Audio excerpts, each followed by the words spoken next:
Welcome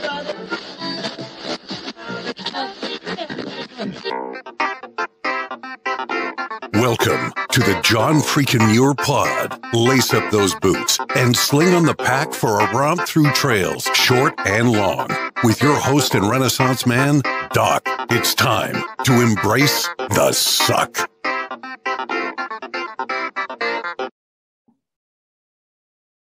Welcome back to another week on the trail, dirtbags and hiker trash. I'm Doc, and this is the John Freakin' Muir Pod.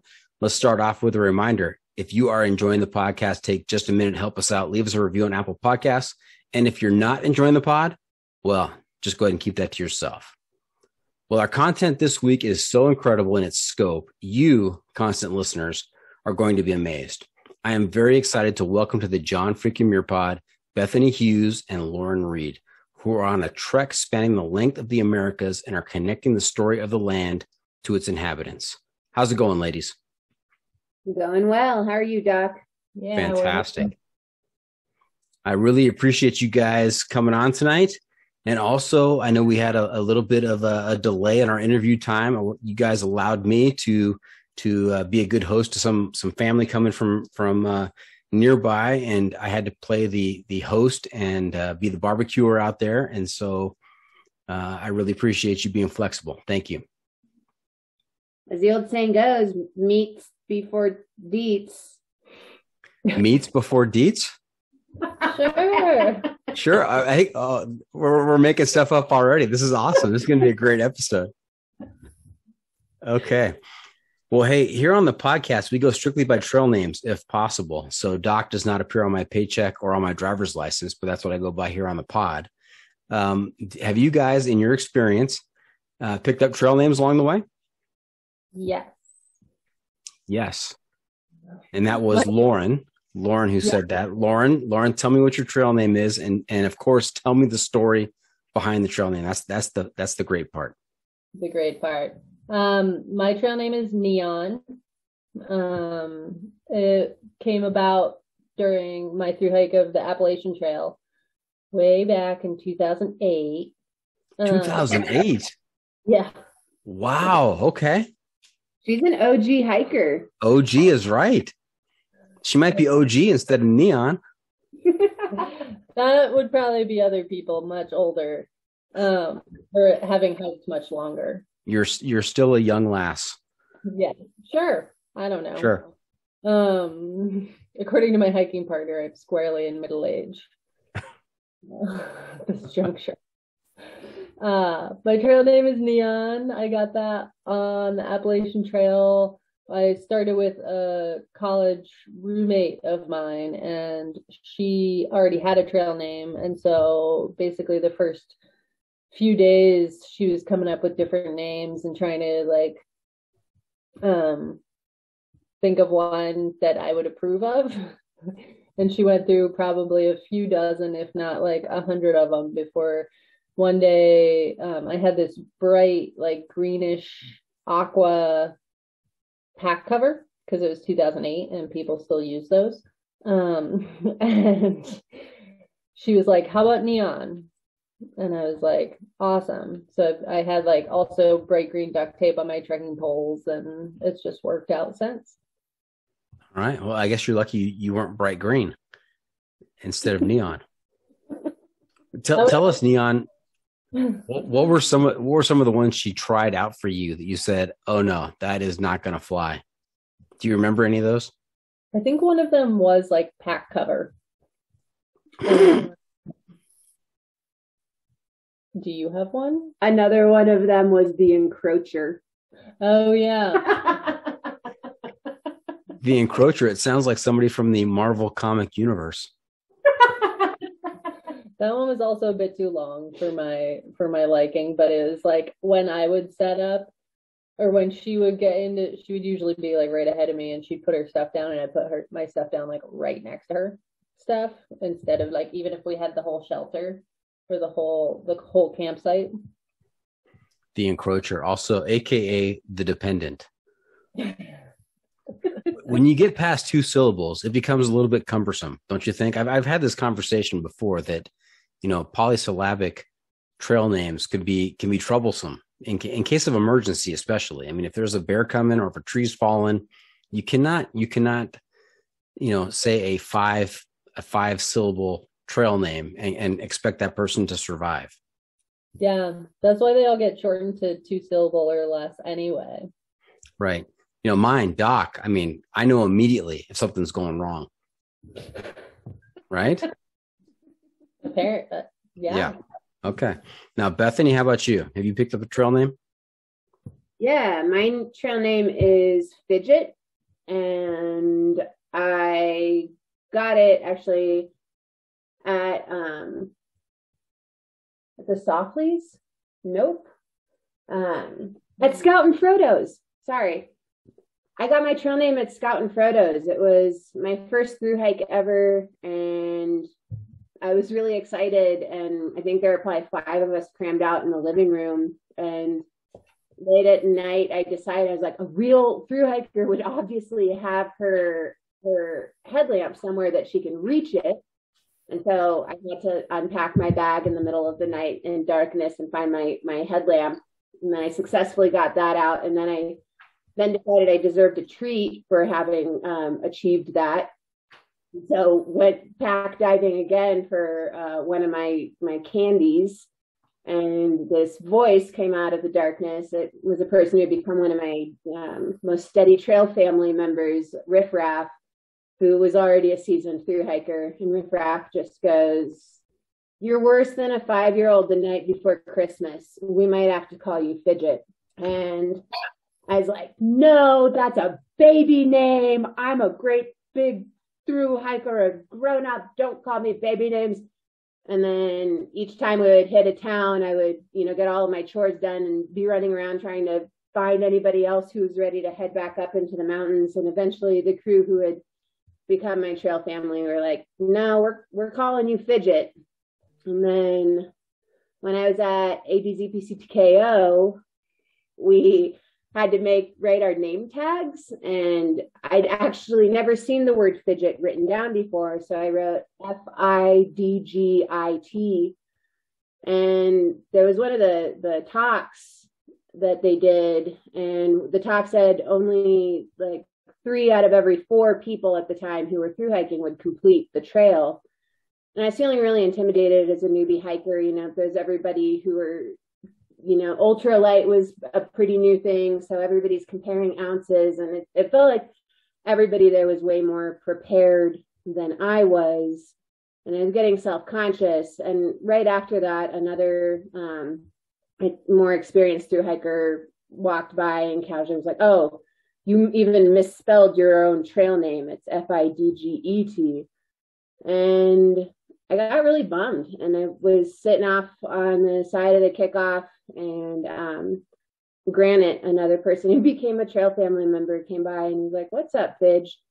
And I told him, I don't even know how to spell my own trail name. I'm hiking with a spoon that I took out of my mom's kitchen drawer before I left. I don't have any of this fancy gear that anyone else has, and I can't even spell my own trail name. I don't think I'm going to make it. And, he used a few choice words and essentially came in on my side. And then I called my little sister and I told her about it. I was like, "I don't know if I'm as cool as all of these other people are. I don't know if I'm going to make this thing." And I've done like less than 100 miles at that point.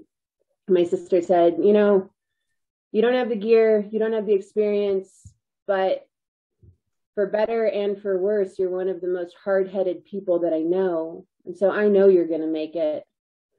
And so I've held on to the misspelling of my name as a way of taking ownership of myself. And so I am Fidget with 2 eyes.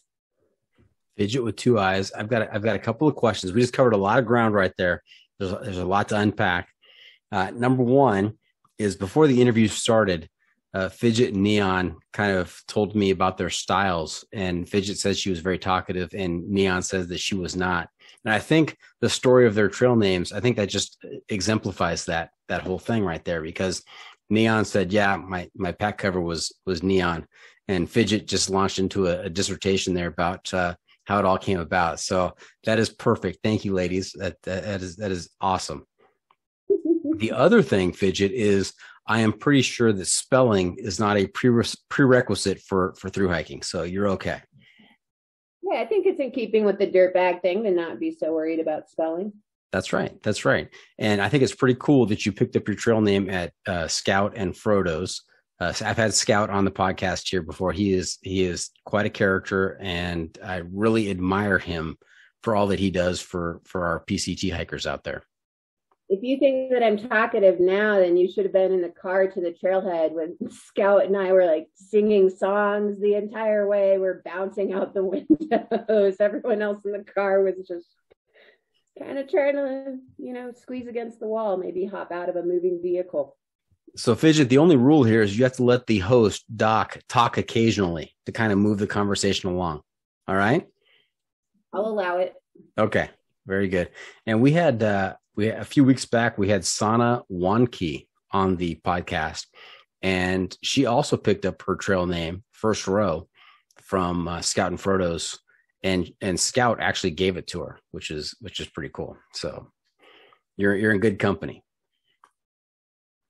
Nice. All right. Hey, ladies, have you listened to the podcast before? Yes, we have. Okay. So on YouTube, you can see them nodding their heads, but for the audio folks that are listening, you're gonna have to say the answers. All right. Understood. Okay. There we go. Okay. Nice.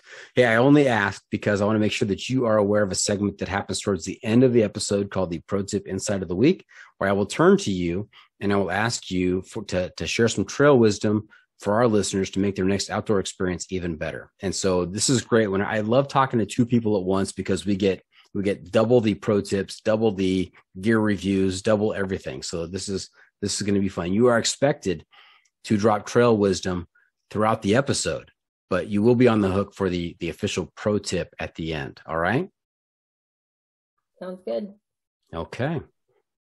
The must bring gear review. Oh, thank you, Half Calf. She is reminding us that we're at that segment where we have our must bring gear review, sponsored by the ultralight backpacking gears company, Six Moon Designs. And so how this works is if you were to let a stranger pack your bag with pretty much generic gear for a multi-day hike, what is the one specific piece of gear you would insist on being packed? And if you've got a particular brand for that specific piece of gear, even better. So ladies, what is your must bring piece of gear? And who's going to go first here? I will. Oh, Neon. All right, Neon, step up to the mic. Let's hear you. So I was thinking about it and I was like, well, I mean, I'm not super particular about like most things, but something that's like really important when hiking is shoes. And so my thought was, if Brooks still made my favorite pair of trail runners, I would definitely be packing those. Unfortunately, they don't make the Pure Grits anymore. I thought you were going to say Cascadias. No? After they started falling apart after a few 100 miles in Patagonia, we have shifted away from them. Okay. All right. That's a great gear review, because if your feet aren't happy, the hiker isn't happy. Got to keep the feet happy. Mm-hmm. All right. How about you, Fidgit? Mine is an ultralight item because it is to always have a map on trail. And while I like to have a paper or a physical map, I also will compare that with a digital map. The thing that I would be asking this anonymous packer is, did you remember to download the Gaia overlays of the map around the hike? And what would the answer be? Well, hopefully yes, but if it's up to me, we're batting at about a 70% average, unless I'm sitting at a trailhead looking for some reception. Now, one of the guys that I hike with, one of their favorite pastimes was whenever we got to a break or got to camp or we're taking a breather, the map would always come out. Is that you, Fidgit? Are you sitting around, look at the map and just kind of look at what's coming up, what to anticipate? I usually have it in my pocket and I'll look at it as a fidgeter, I'm usually looking at it as they're going, and then also on the breaks, I like to do trail math. Yeah. Okay.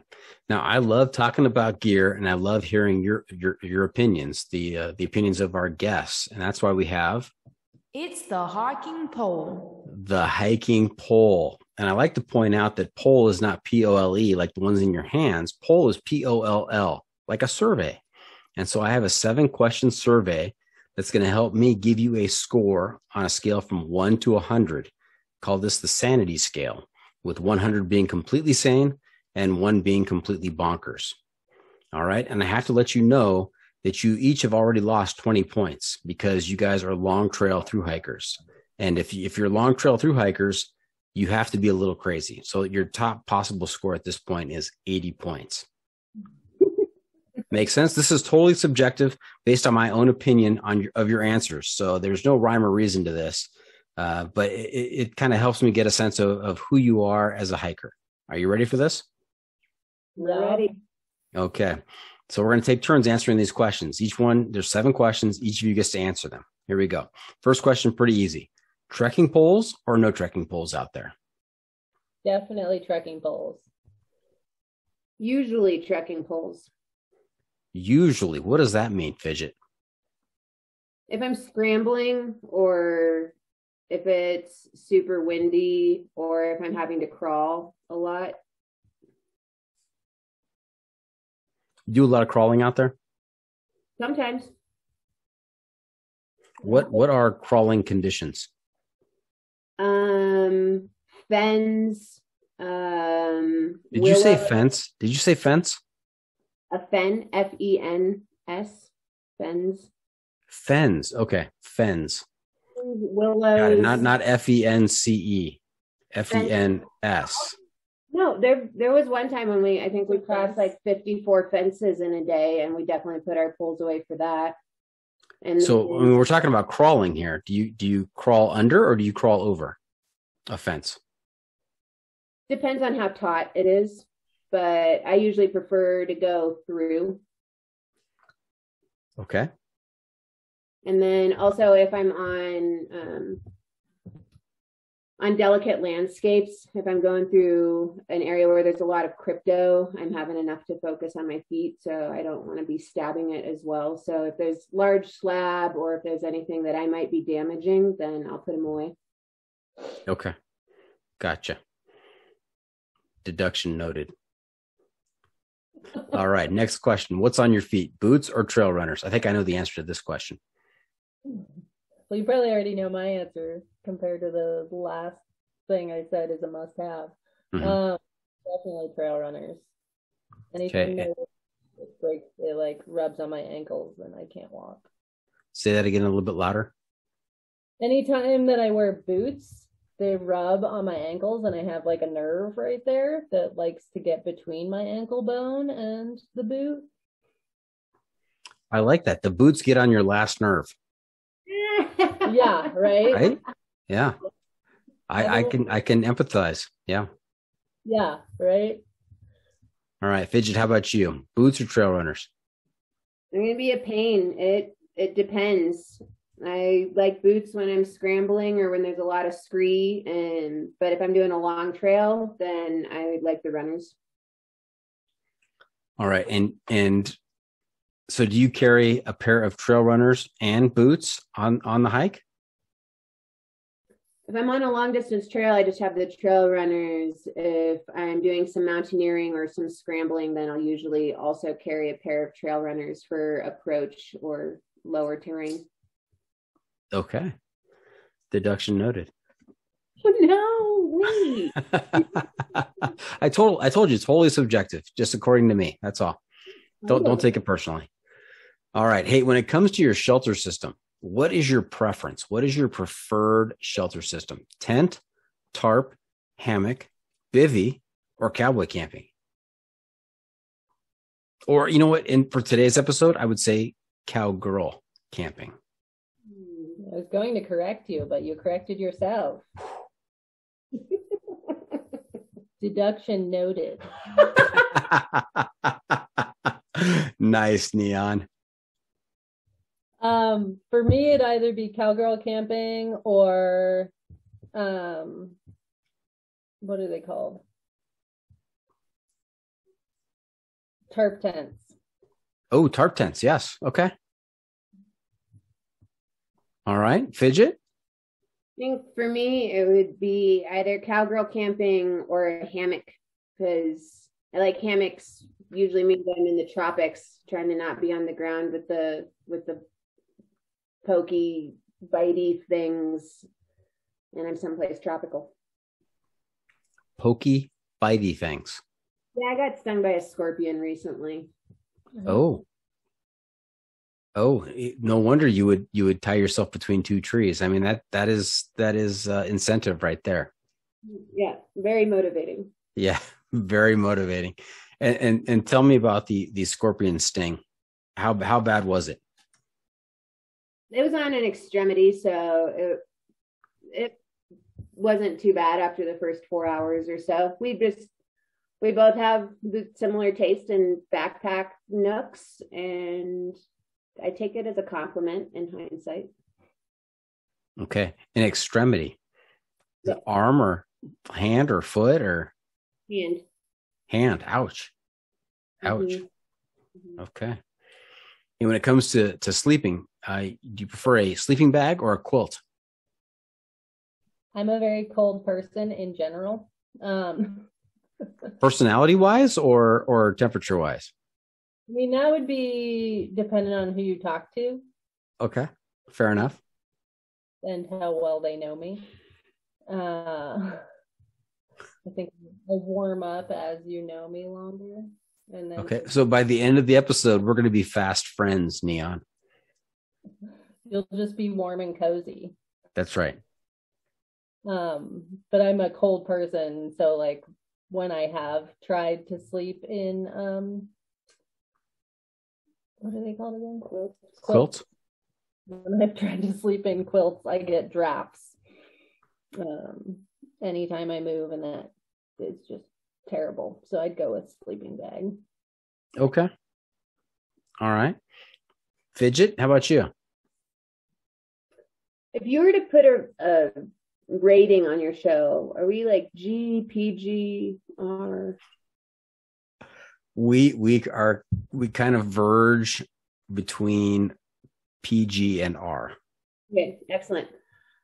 My preferred sleeping system is a hybrid, like one of those quilts that you can also zip up when you need to, because then you cinch down the bottom, and I call it the cat's butthole. And I like that because then I can poke a toe or two out if it's slightly too warm. What kind of butthole was it? I call it the cat's butthole in the bottom of my hybrid quilt sleeping bag. Those are feathered friends, I believe. The cat's butthole. I mean, is there a reason that we ascribed an animal to this butthole? I mean, aren't all buttholes pretty much the same? Cats show theirs off a lot. Okay. And by the way, this is a conversation that I did not envision happening when I got out of bed this morning. Most people don't see it coming.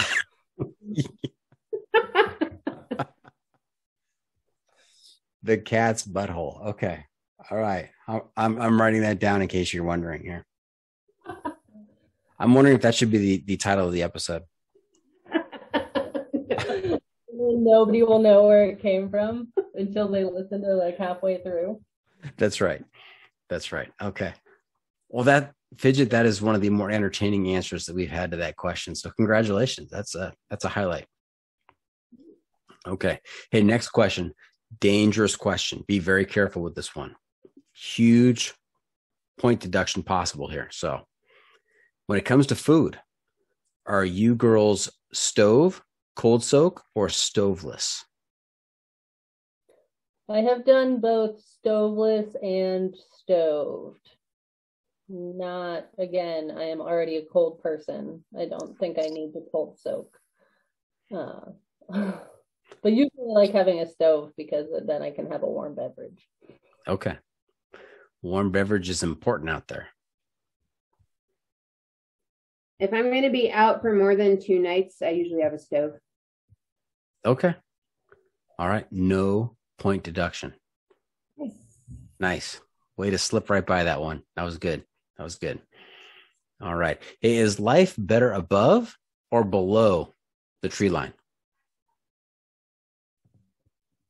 I would say below because it's out of the wind. Okay. I would say that above tree line is the realm of the moody gods, and it's the terrain of beings who know how to grovel, and humans hold our heads a little bit too high to last very long up there. So while I like it, because I feel like I'm in the range of the gods for the living of life below tree line. That answer, Fidgit, took many twists and turns. I wasn't sure which way you were going. I mean, to say something about the terrain of the moody gods. I mean, that sounds intriguing. That sounds appealing somewhat. And I thought you were going there, but you ended up below the tree line. Yep. Okay. All right. And last question, do you pack for comfort or speed? For me, I'd say it's a mix. I feel like speed is comfort in a lot of ways. So it's like if you're carrying too much, then you're uncomfortable. And if you're carrying too little, then you are also uncomfortable. That applies to life too, doesn't it? Right? I use the word balance quite a bit when talking about pretty much anything and everything. So yeah, okay. like balance. All right, I'm going to keep track of how many times you use the word balance throughout the episode. We're up to 2 right now. Okay, I'm going to keep a tally. I like to call myself a comfort cruiser because, yeah, I think I'm a comfort hiker with an ultralight habit. A comfort hiker with an ultralight habit. That's poetic right there. Nice. Nice, Fidgit. Now, as long as we're talking about this, I mean, what were your base weights on the long trails out there? I have only ever weighed my backpack once purposefully. And it was before the Pacific Crest Trail, and my base weight was 15 pounds. Impressive. Yeah, I try to keep my base weight between like 13 and a half to maybe 15 and a half the few times that I've weighed it. Okay, so Fidgit, you've weighed it a few times. Neon, you've only weighed it once. Is the philosophy there, Neon, that, ignorance is bliss? You don't want to know how much you're carrying? Sometimes, yeah. Definitely there was a time in South America where somebody else weighed my backpack just to see what it weighed, and I was like, I didn't need to know that. Right. Okay. Hey, let me do a little bit of math here. I have to carry the 3. Got to divide by the square root of 5. I'm going to multiply by pi, and I'm going to adjust for the altitude of, let's go with Denali this week.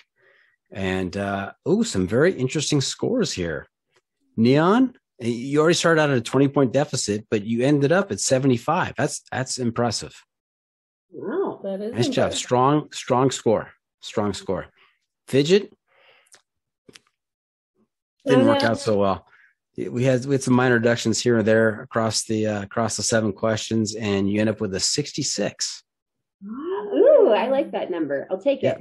Badge of honor. All right. Hey, before we get too far down the trail, let's back up a little bit. We would love to hear about your origin stories, which would include kind of your background, where you grew up, what kinds of activities did you participate in as a young lady, and how you got involved in the thru hiking cult. Because I'm not no judgment here, but it is a cult, because any organization or group that convinces you to be out in the dirt for months, possibly years at a time, is definitely a cult. Who wants to go first? I can keep going first if that works. This is Neon. I Grew up in central Pennsylvania. I was actually born in Pittsburgh, if there are any sports fans out there. You Steelers fan? I'm not. You a Pirates fan? Most people bring up, oh, the Steelers or oh, the Penguins. They forget that the Pirates also exist. But yes, I grew up in Pittsburgh and then central Pennsylvania. Just kind of playing around outside with family members and then friends as I grew up, but I didn't really get super involved in like outdoor organized sports until college, when I joined the outing club at the university I was going to. And a friend, actually freshman year of college, my roommate who I knew from high school, she came in after having dinner with a friend of hers and was like, I think I'm going to hike the Appalachian Trail when I graduate. And I was like, just getting into backpacking. It was freshman year. I was like, oh, what's that? Had never heard of it, even though it goes through Pennsylvania. And so she explained what it was, and I was like, huh, maybe I'll do that too. And she ended up, we both like made it to the start. Her dad actually drove us down, and she had already planned on getting off trail due to a summer job that she really loved. She led horseback riding trips in the Adirondacks up in New York, and so she went and did that, and I finished the trail on your own. I had at that point met someone who is now one of my best friends, and he and I actually hiked for 4.5 or 5 months together and finished together. Nice. Yeah. Nice. All right. And what was that moment like when you realized that there was a trail that spanned from Georgia to Maine? I love to hear about that. You know, that first impression of, oh my gosh, this is a thing. A trail exists that's that long that I could hike all the way. Yeah, that was, I don't know that, I think it just like kind of shifted the idea of like outdoor pursuits for me. Like, yeah, I guess I climbed before and like skied and stuff like that, but then to find out that you can do this kind of stuff for longer and just kind of have a general goal that you can just keep going was really different. Mm-hmm. And where are you in the birth order of your family? I am the third of 4 of us. Okay. Kids. Yeah. Third of 4. And what did the rest of your family think about this undertaking of yours? They were skeptical and uncertain, but I mean, 2008, you know, it was like we still had cell phones, and so every once in a while I'd text my dad when I had service, and I'd tell him where I was, and he's like a pretty big map dude as well, and so he would like look it up and be like, oh yeah, you're right near this town, and I'd be like, yeah, that's the next town we're gonna go into. So. 2008, you had cell phones, but the cell phones weighed 4 pounds. I mean, mine fit in my back pocket, but I haven't weighed it, so maybe we're bigger. Just making fun of the OG there. That's okay. All right. How about you, Fidgit? Where'd you grow up? I grew up in Ecuador and Chile. So my first experience of the outdoors was climbing in the Andes. And then now hang on a second. You grew up in Ecuador? I don't sense any kind of accent coming from you. It's not an Ecuadorian accent that you have. Si quieres un acento, te hablo en ese idioma y lo tendrás. Nice. How long were you in Ecuador?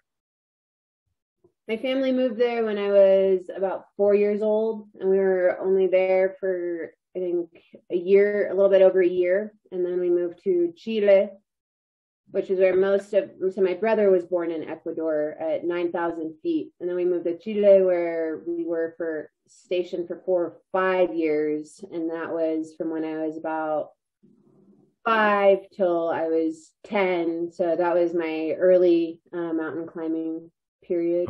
Okay. And Fidgit, I'm particularly tickled by the way that you mentioned your brother was born at 9,000 feet. Most birth certificates will list, length and weight and not list the altitude at which that person was born. Do you have an altitude for each of your siblings as to, how high you guys were born? My sister and I were born in Nebraska and Kansas, so it's nothing exciting. So that's like 0, right? That's it. Maybe 10 feet. Yeah, about 600 feet. Yeah. 600 feet. Okay. All right. So yeah, I was also born into a scouting family. So I watched all of the men in my family go off to Philmont and do Boy Scouts. And I really wanted to go and figured out a way. And then I went back there as a guide, as a ranger for 3 years. And then while I was running sled dogs in Alaska, there was a fellow that I'd taken a shining to, and he mentioned that he wanted to hike this thing called the Pacific Crest Trail. So I waited till the next time we were down off the glacier when I could get to a computer, and I looked it up, and I couldn't fathom something that long. I thought that you'd have to be superhuman to walk a trail like that. And so, of course, I immediately wanted to do it. So I ditched the guy, kept the trails. Ditched the guy, kept the trails. And Fidget, I love your turn of phrase. You took a shining to him. That's awesome.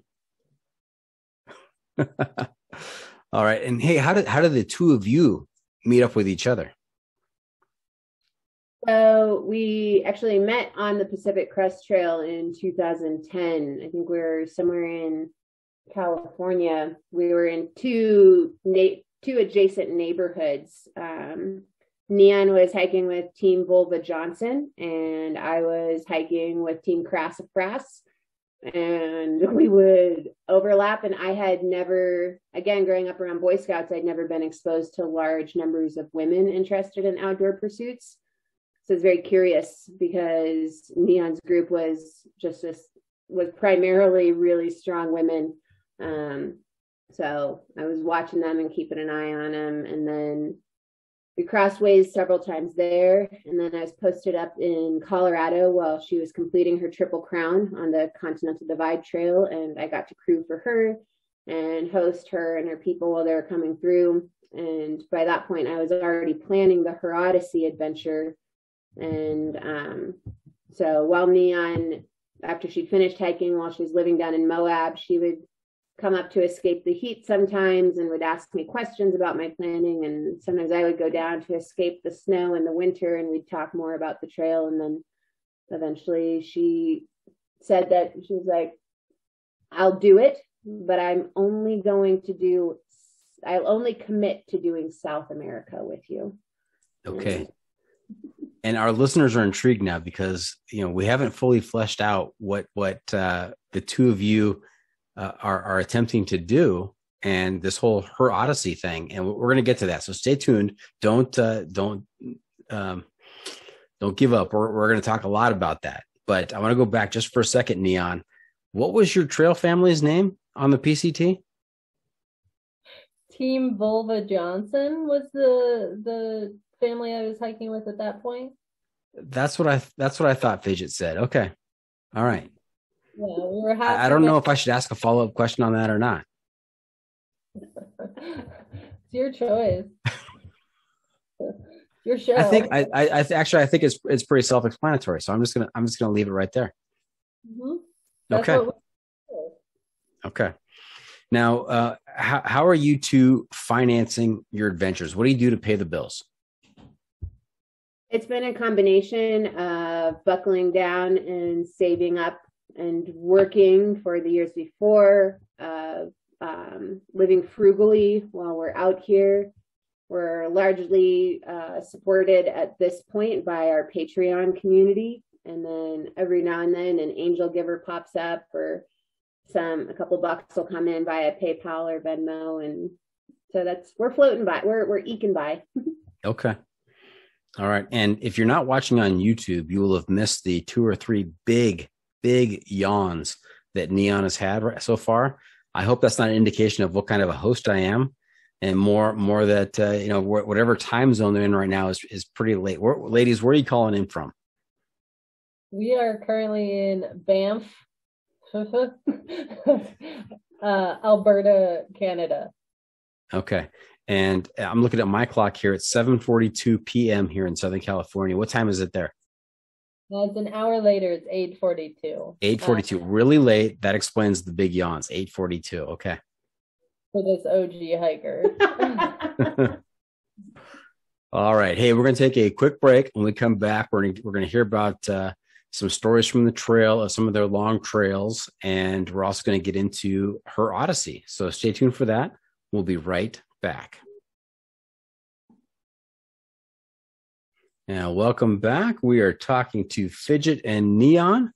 Now we're going to delve into some of their past hiking experiences and see if we can draw any stories out of them. And I definitely want to hear about the Her Odyssey and what that is all about. So we've already talked a little bit about how the two of you did some time together on the PCT, and that was back in 2010.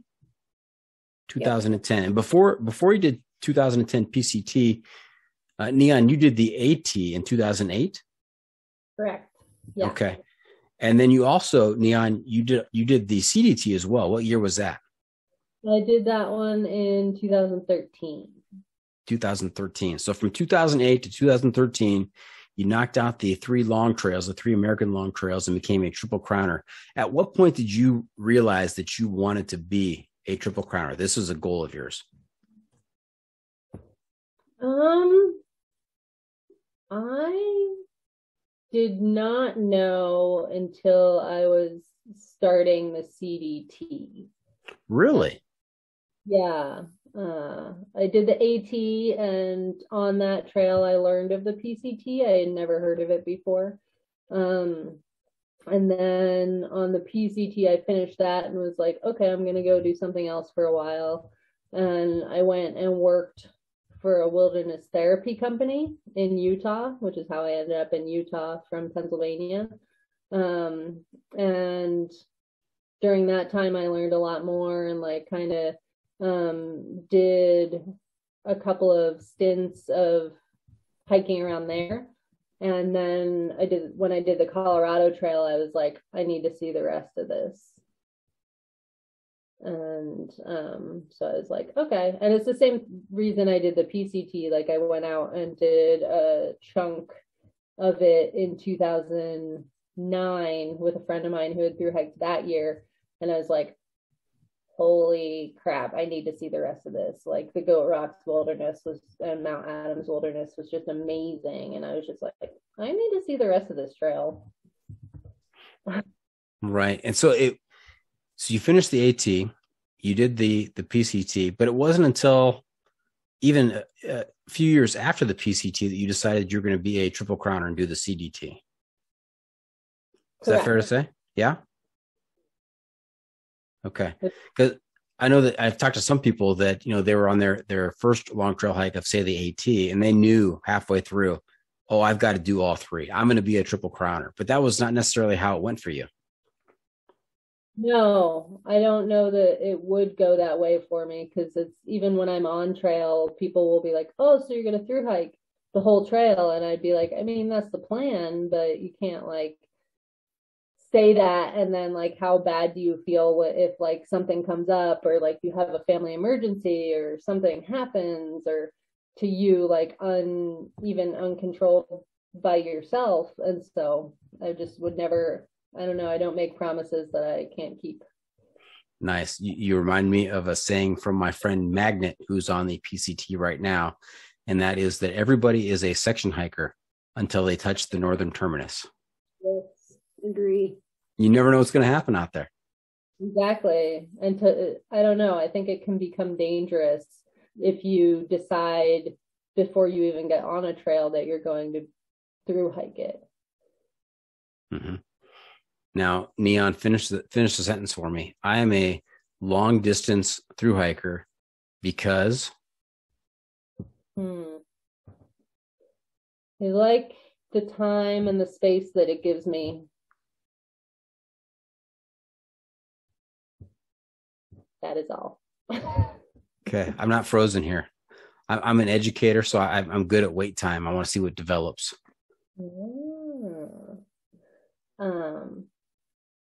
Yeah, I would say it's the time and the space and the processing speed is helpful.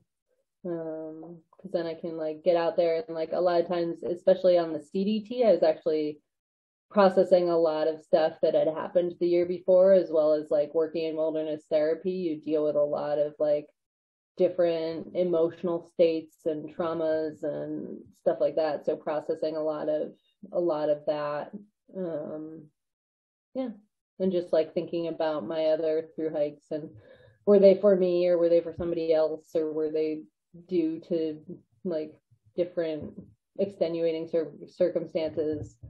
And like having been an athlete growing up is like another way to challenge myself in a way that I could do it at my own pace. Mm-hmm. Now, Neon, I feel like we're friends at this point. We're tight. We've shared some words. And so I know that people, and you've mentioned this, people process a lot of stuff. People are dealing with stuff out there, right? I mean, you're most of the time you're with yourself. Even when you're hiking with a tramily, you know, you're not all hiking at the same speed. You're half mile behind, mile ahead, whatever it may be. You're spending a lot of time with yourself in your own head, dealing with stuff, processing stuff. And so you could tell me, you know, as a friend now, you can tell me that I'm, you know, what I'm asking is too personal. You don't want to talk about it, but you know, what kinds of stuff were you dealing with out there? In general, like I definitely have quite a bit of anxiety. And so I was thinking, at least on the CDT, and like a lot of this stuff I didn't learn as much about or know as much about until I started working wilderness therapy as a guide. And so like I think part of it, like a lot of the processing kind of happened on the Continental Divide Trail because it was like post having worked in a therapeutic realm.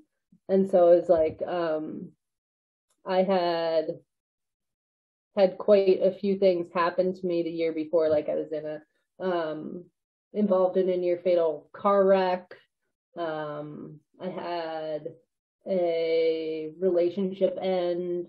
I had gotten laid off, which is why I had the time and money to do the CDT at the time that I did.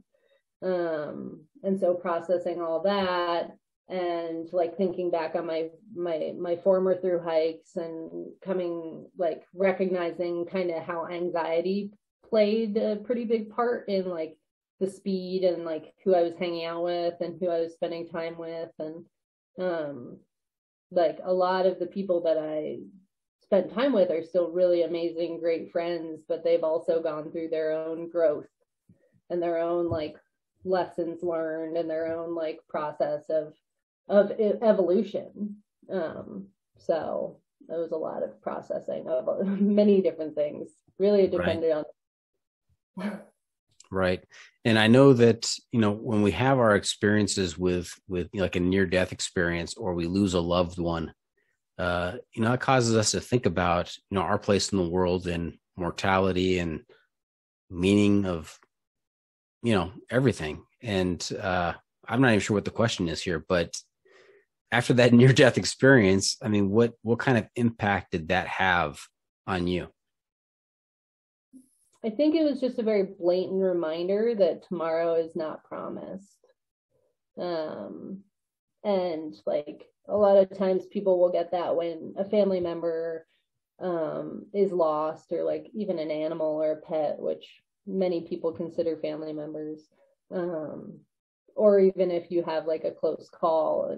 And so it's like kind of the movement of through hiking also helps like the body process it in a lot of ways, because you do store trauma in your body, whether you process it mentally or not. And so, yeah, it definitely is. I think it just comes down to like recognizing your body might not always be there for you. Like do things when you can. And it's the same stuff that we've heard across the continents from like older people that we've run into who are like, oh, I wish I had done stuff at your age instead of trying to do it now that I'm retired. Yeah. Okay. Now you've done all 3 of the long trails. I have to ask you, which is your favorite? I loved the people on the Appalachian Trail. Like, my best friends are still from there. We meet up at least once a year. And I really love the gradient of the Pacific Crest Trail because of it being graded for pack stock. And then, yeah, I mean, parts of the CDT were beautiful. I still need to go back and see the San Juans because they were under snow the whole time I was going through them. I'd like to see what the trail actually looks like. But yeah, I would say that and the Wind River Range is just like one of the most gorgeous places I've ever been in my life, which it looks like that might be your background, but I didn't want to make a complete guess. That is Evolution Lake in the Sierras. Yes, got it. Maybe now, Fidgit, did you realize what just happened there? I asked her for her favorite, and she went on to say great things about each of the trails, but she did not share her favorite. Because that's an unfair question. What? An unfair question? It's such a garbage thing to ask a thru hiker. Fidgit put me on blast. A garbage question.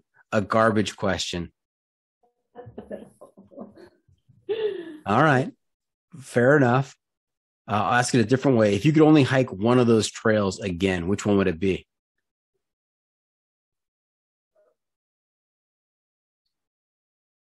Could I do it as a section hike? Sure. Then it'd probably be the CDT because I didn't see parts of it because they were under snow. Okay. Each one of those trails has a very different personality. Very much so. Yeah. And I can see the appeal of each. Yeah. Oh, for sure. Okay. Fidgit, let me ask you some garbage questions. You ready? All right. All right. Hey, early on, I asked Neon what her family thought of her choosing to go out there and spend months on end out in the wilderness. I neglected to ask you, what was your family's reaction, and where do you fall in the birth order?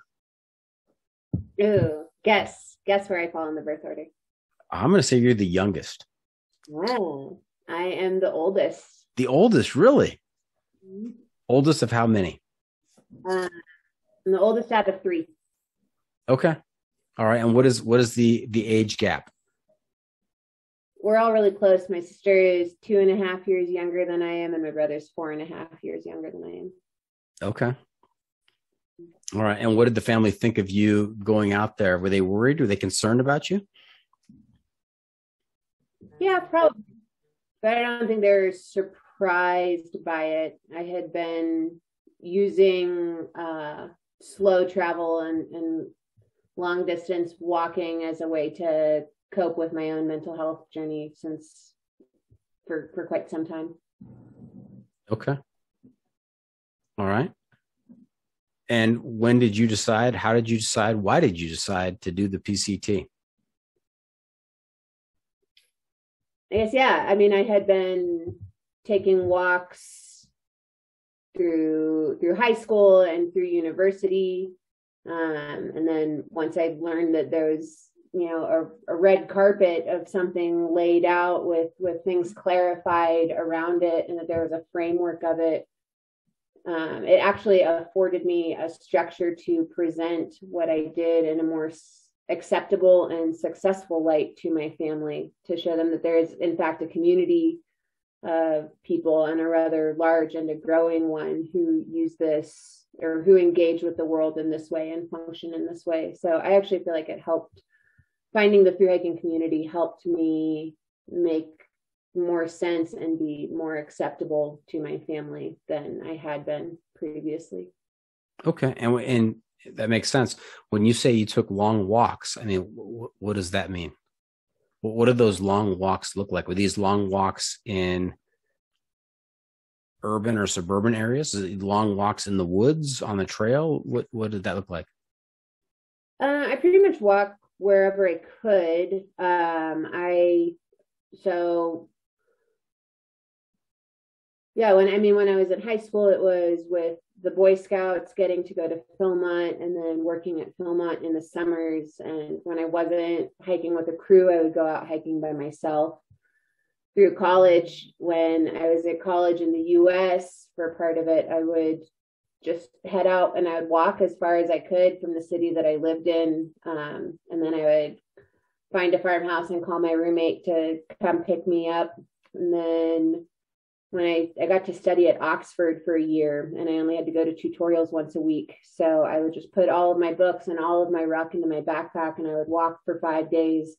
And that was a pace at which I could read the books, I could process because there wasn't any technology around. And then I would come back and write a paper and present, and then I'd go back out and walk again. So that was how I ended up I didn't know they had names at the time, but I ended up on the West Highland Way. I walked the Pembrokeshire Coast Path. I walked the Peaks District, the Lakes District, etc.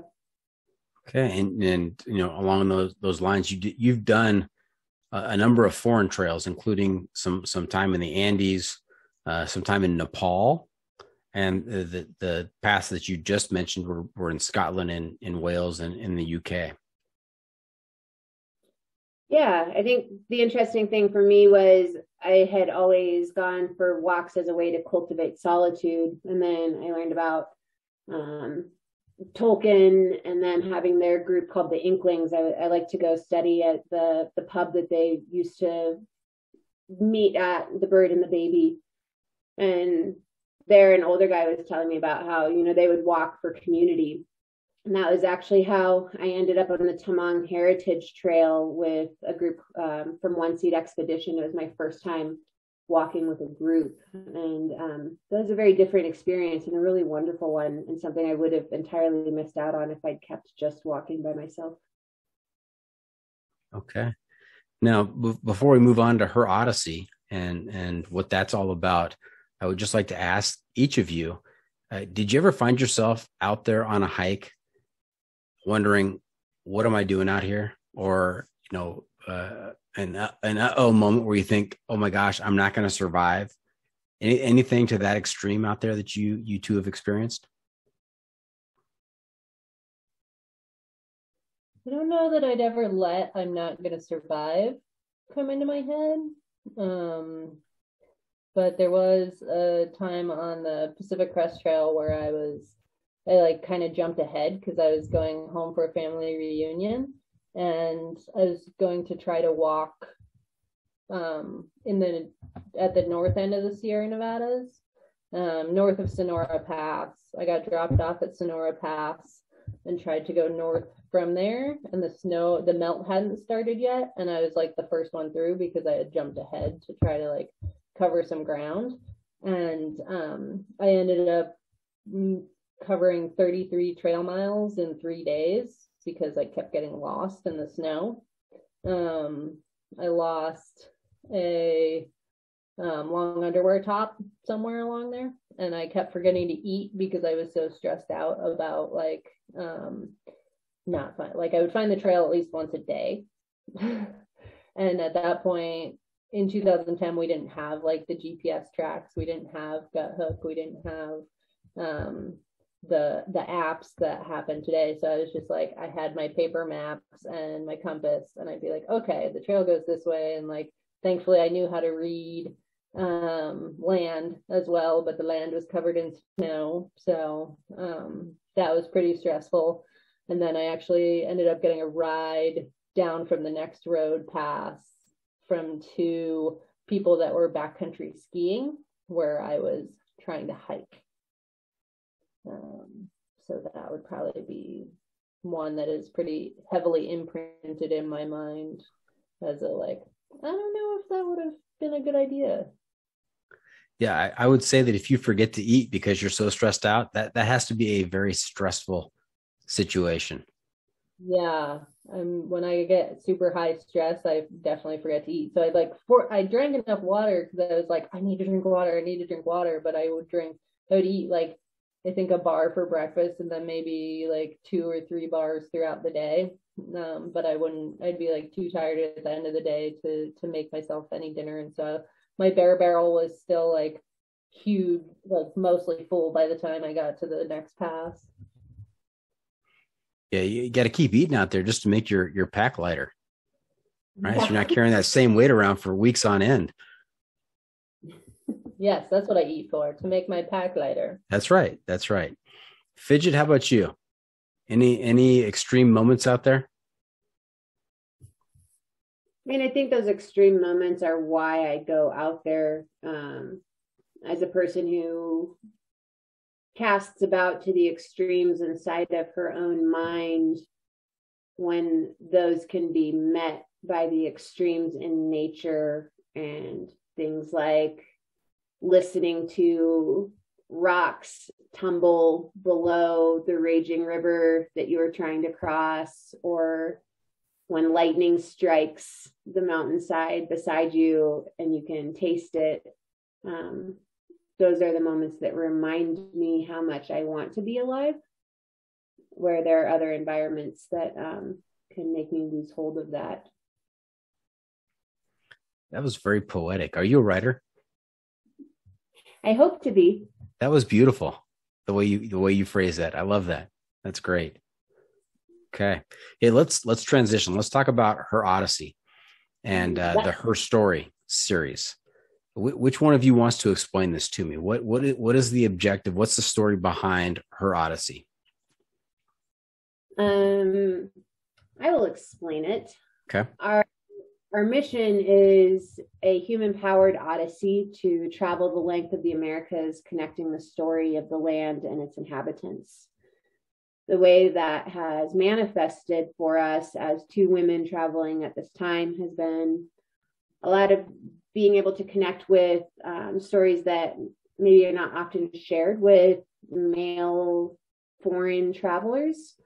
And spending most of our time in the outdoors, it's been a lot of exposure to the effects and outcome and the shifts of climate crisis. So while there are 3 men who have walked the length of the Americas previous to us, most of their narratives and from having them as guides and mentors, it was mainly fixated on their journey. And we wanted to introduce a component of hearing the stories and learning about the journeys of the people who live on the land that we are traveling past. So some of that has been the gauchos and the arrieros of Patagonia. It's been the Mapuche people who are still fighting the damming in the Aysén and the Lagos and the river regions. It's been, migrating alongside the monarch butterflies. And watching how the trails change, and it's meant adapting our route because of things like polar vortexes, sending down Arctic thrusts, or volcanoes erupting, or storms, or COVID. So there's been a lot of humility and adaptation in the Her Odyssey journey as well. Okay. And when did you start Her Odyssey? November 23rd, 2015. 2015. So we're coming up on 6.5 years? Yeah. 6.5 years. I love having a goal that encompasses, how long is this going to take? A decade? I mean, having that kind of goal and that kind of purpose and sticking to it. I mean, that says something about you too. Well, Odysseus took 10 years for his Odyssey. So, I maybe got a little bit cocky and thought, all the modern amenities are going to make things so much faster. We'll do it in half the time. But by the time we got to Peru, we were walking on something called the Capacnian, so the Inca Trail is actually 30,000 kilometers of trails that run through the Andes and one along the coast. And we were walking the mountain route. And we were talking to the locals, and they were telling us about the Chasquis, who were the message carriers from Cusco, who would carry the message out to their empire extended as far south as Aconcagua, and then as far north as the cloud forests. But they're Chasquis, 500 years ago, walking the same trails as we were covering 27 kilometers a day. They built houses, tambillos, with fresh water every 27K. And by that point, we were on our third year of walking. We're starting our third year of walking across South America. We were pretty beat and worn down from the food deserts and the lack of nutrition and some of the climate stuff that was going on. And we realized, man, we're here 500 years later with all the latest equipment, and we're on average covering the same ground as the Jaskis were 506 years ago. It was wow. And so there are three obvious parts to this hike, right? There are this trip. There's South America, Central America, and North America. And so what have you done so far, and what is left? We took 2 years to cross South America, 2 years in hiking days. It took, and then we paddled, like sea kayaked Central America and bike packed Central America and then Mexico. We split up for the US because I had already done the CDT. Fidgit wanted to do the CDT. And so she did that in 2019 while I was bike packing the Western Wildlands route. Okay. Which is directly west. Yeah, Western. Directly west of the CDT. And then we did the Great Divide Trail as well up here in Canada. So we've done how many miles? 17,000 miles? Wow. 17,500 miles of this journey over the past 6.5 years. And we're getting ready to set out on what we believe will be the last leg to the Arctic Sea, which is the same way that many of the first white explorers traveled out that way, and it's via the Arctic drainage from Jasper, which is where the Great Divide Trail crosses the Athabasca River, which we will be canoeing down. Okay. And just to put things into perspective, South America is what is the length of South America? What is the total distance? The distance that we covered was 8,000 miles. 8,000 miles. Just over, I have on my notes here, 8,024 miles. Ooh. Correct. Do I get points? Does my score go up? I'm going to take some notes here. You're getting points. Okay. Points added, not points deducted. Very good. All right. 8,024 miles, 730 days is what it took you, right? 6 countries. And I also have in my notes here, 20 pairs of shoes. Was that 20 pairs each or 20 pairs total between the two of you? Each. 20 pairs each. To be fair, I started in wildly inappropriate shoes and had to change out relatively quickly. You wearing flip-flops? Close.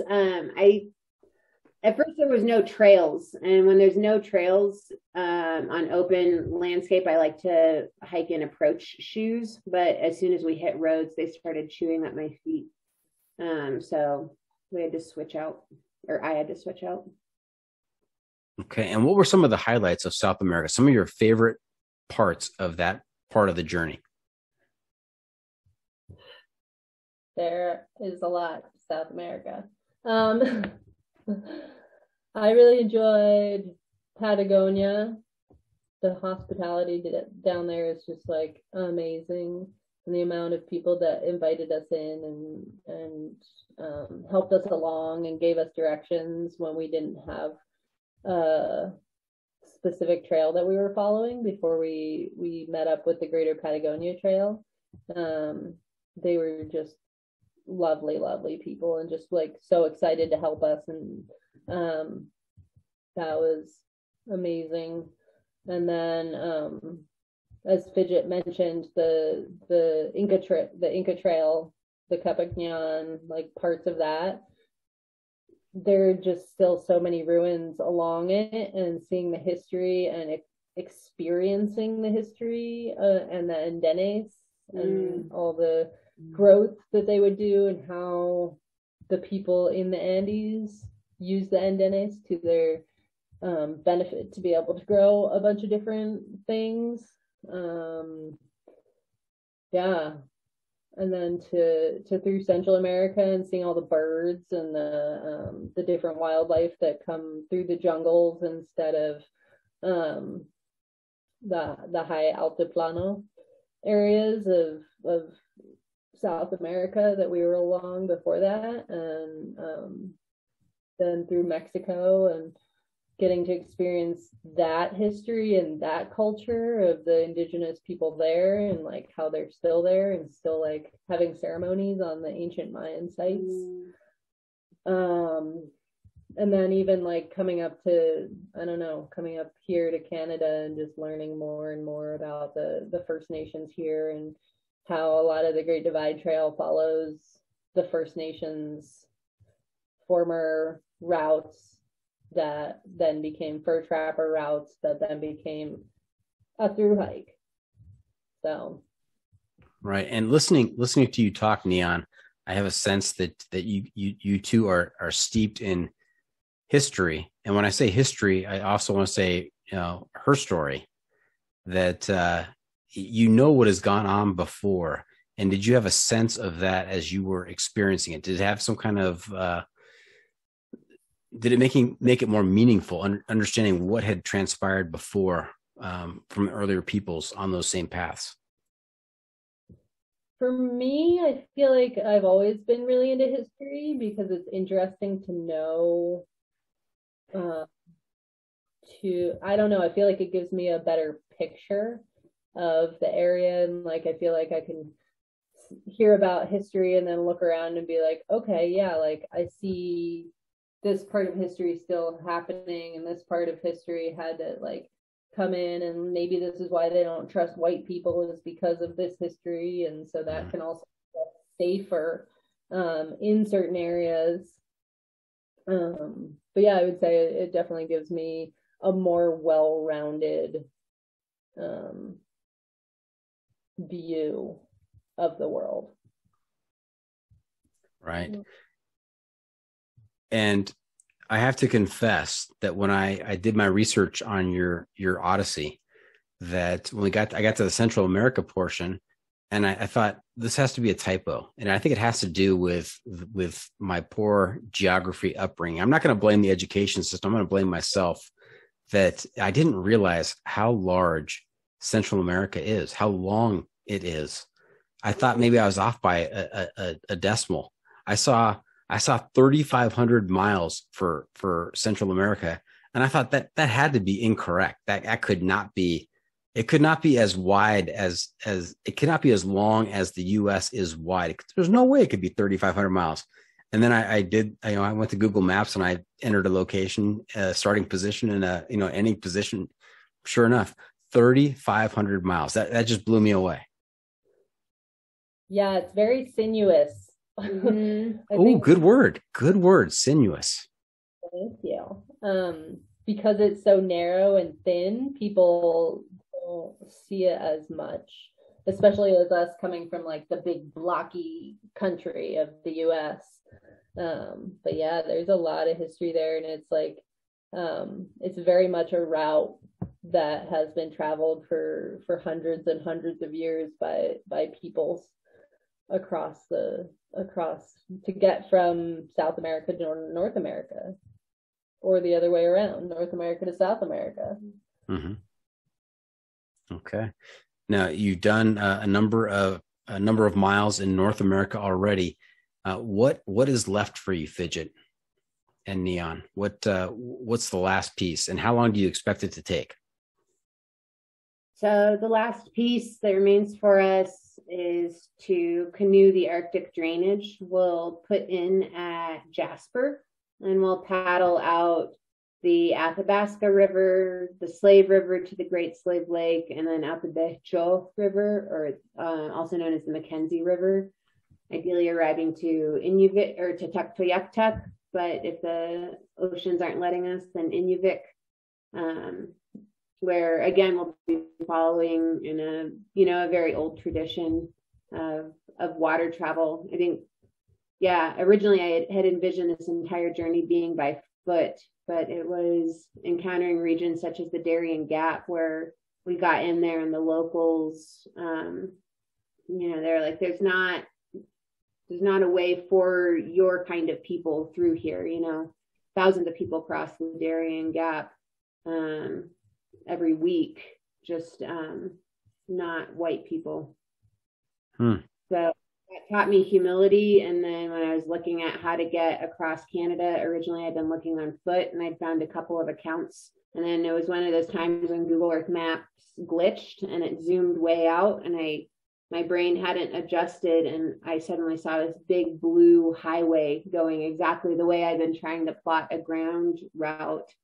And so I just shifted every single thing inside of my little head to meet that offer that the planet has made to us. Okay. And you mentioned the Great Slave Lake. Are either of you, both of you, fans of the History Channel show Alone? I actually recently learned about it from a friend who was like, "Oh, they do that show along that That's right. lake." Huh. So yes, as of 2 weeks ago, I am aware of that show. Okay. Hey, I have a great suggestion for you. There's a great companion podcast to the History Channel's Alone. It's called Solitude, and it's hosted by myself and my son, Jukebox. And so we do a deep dive into every episode. We've done it for a couple seasons now. We're looking forward to the next season. But I have to tell you, ladies, that a lot of grizzlies, a lot of bears in and around Slave Lake. It is a dense population of grizzlies. Mm-hmm. For those who are listening on the podcast, they're nodding at me with smiles on their faces like, yes, we are aware, and we're not intimidated by that. No, I mean, we're definitely intimidated. I would just say of the various species that we've had encounters with, grizzlies are pretty clear about their expectations for respect, and they're not out to trick you, or they're not looking to attack you. And it's just like it is when you go into a foreign culture, right? You observe, you learn how to move with respect, and that doesn't preclude surprise events. But of the various grizz that we've met over the years, we've had nothing but good interactions with them. So I think it would be unbecoming to say that we're not concerned or aware about it, and we are definitely going in prepared for that. But they're not the enemy. No, not at all. And I can already tell they're not going to prevent you from doing what you set out to accomplish. I have no doubt in my mind. So how long is this last section? How long do you expect this to take? Ideally 3.5 months. Our window up here is quite short, and it's shifting because of climate crisis. So Neon is helpfully gesturing with her hands to show how very short of a window it is, and it's about face width is what we've even getting a little bit smaller even there. So we're just working within some pretty tight parameters. Okay. Hey, can I secure this right here, right now, that once you finish, you will come back and talk to me about your final leg and how it went? Let us talk about it. It's unanimous. We're willing. Oh, until you said you were willing, I didn't know if it was a unanimous no or a unanimous yes. So I am thrilled to hear that. I can't wait to follow up with you and hear about this last leg. Okay. All right. You want to see our decision-making process for most things? That was it, right? All those in favor of coming back onto the show, say aye. Aye. It's been voted unanimously. We will return. Motion carries. Excellent. Thank you so much. All right. Hey, ladies, you know where we are right now? Where? the pro tip insight of the week. That's right, half calf. We're at that time of the episode where I turn to these two and I ask them to share some trail wisdom with our listeners to make their next outdoor experience even better. And again, it's a 2-for-1. You've been dropping trail wisdom all along the way here, but I'm interested to hear what kind of trail wisdom you have to share with our listeners. Who's going first? I mean, Neon's been on the spot a lot here. She has talked far more than I anticipated. After our initial introductions, I thought, oh, this is going to be something here, but she has really stepped up to the plate and has volunteered a lot. So I think Fidgit, I think you should be on the hook here for the first bit of trail wisdom. All right. Well, I got to say, Doc, you've gotten Neon talking more than I've ever seen her talk on a podcast before. So I was just impressed. I think my trail wisdom would be keep a journal, bring a journal and keep it for yourself. I know there's a lot of impetus and pressure to keep online journals. And I think those come out very different.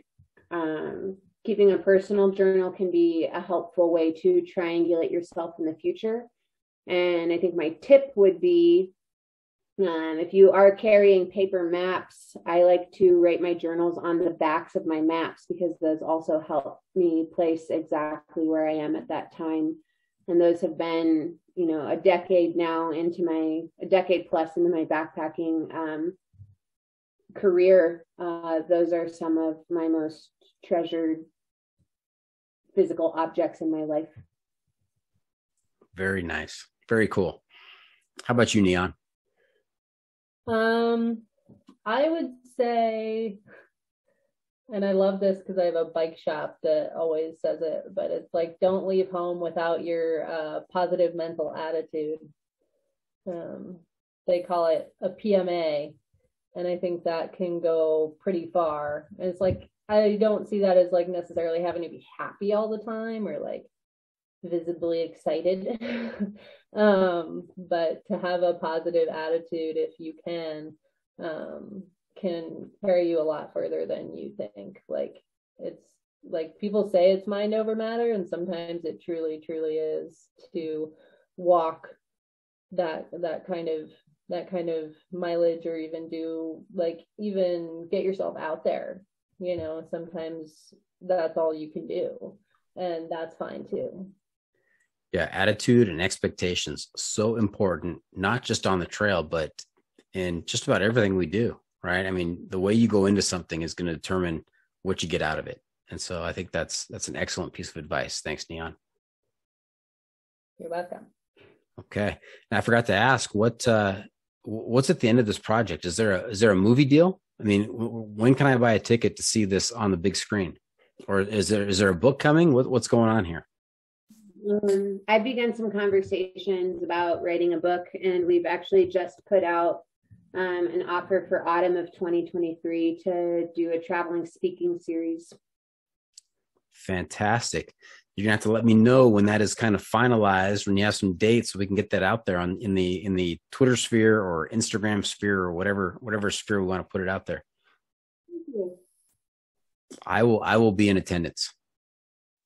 Okay. So there you have it. That's it. This episode is just about in the books. I hope our listeners enjoyed our time with Fidgit and Neon. I want to thank them for joining us this week. Ladies, how can our listeners keep up with you on social media, and where can they find updates on your latest adventures, including this final leg of the trip? We're most active on Instagram. We would really appreciate if you like reading the stories, subscribing to our blog. If you've got an extra $1 or $2 a month, our Patreon is what's keeping us afloat. Like, literally, we just spent money on epoxy to seal some holes in our boat. So that's because of our patrons. We're also on YouTube. Our Instagram content posts over to Facebook. We've got Twitter, and sometimes I go accidentally offend people on Reddit. So. All right. Remember to check out the pod on social media as well. We're on Facebook, YouTube, Instagram, Twitter, and TikTok. I didn't hear you mention TikTok. No. Mm-mm. And if you have comments or clips you want to share, you can send it to me at johnfreakymirror@gmail.com. the adventure media recommendation. Ladies, I'm also looking to you to share a recommendation for a book, a movie, documentary, some sort of adventure media out there to keep our listeners connected to the outdoor adventure experience. We're calling this our adventure media recommendation. What do you have for us? And again, it's a twofer. All right, then I've got a twofer for you.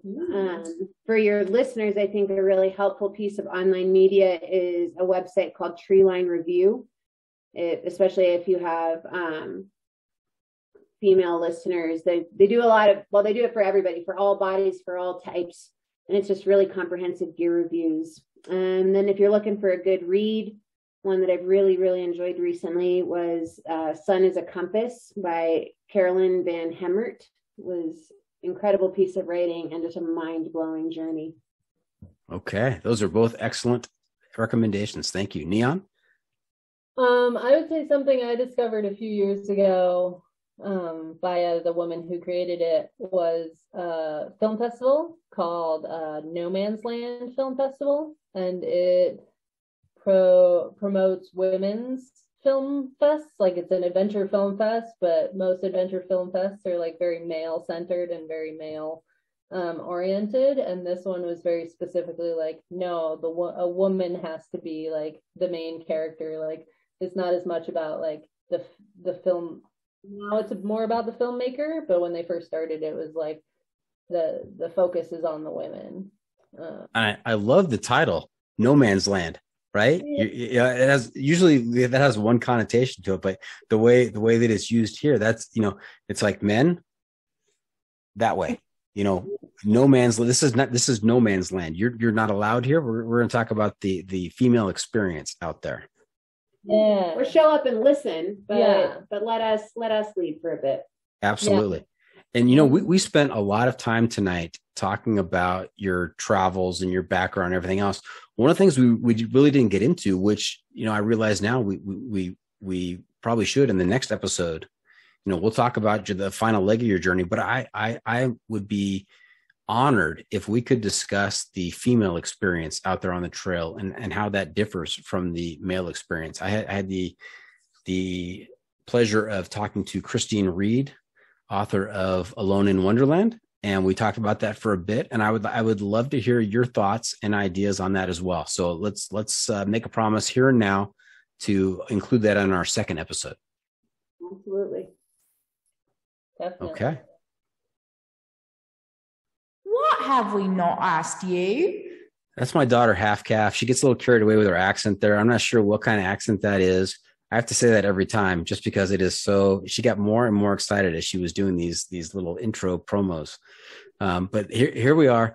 Before we wrap things up, I got one more segment for you called What Have I Not Asked You That You're Dying to Tell Us About? And so Neon or Fidgit, is there anything you'd like to share before we head on out of here?